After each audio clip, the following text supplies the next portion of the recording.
bagi you kebenaran pun. I ada kemampuan. Okay? So you... Kemampuan apa? I tak cukup ke untuk you, Azim? Ada Mama Zati lah.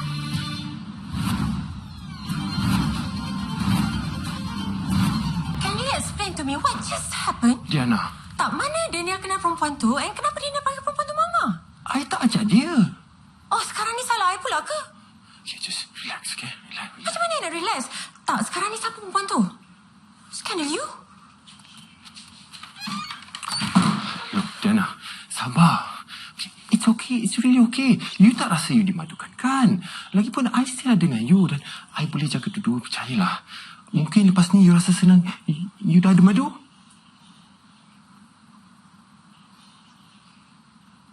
Ada kawan?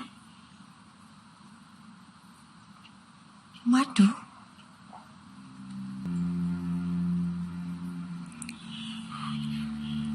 We did it legally. Mahkamah dah bagi kebenaran. Since when? I tak pernah bagi you kebenaran pun. I ada kemampuan. Okay? So you... Kemampuan apa? I tak cukup ke untuk you, Azim?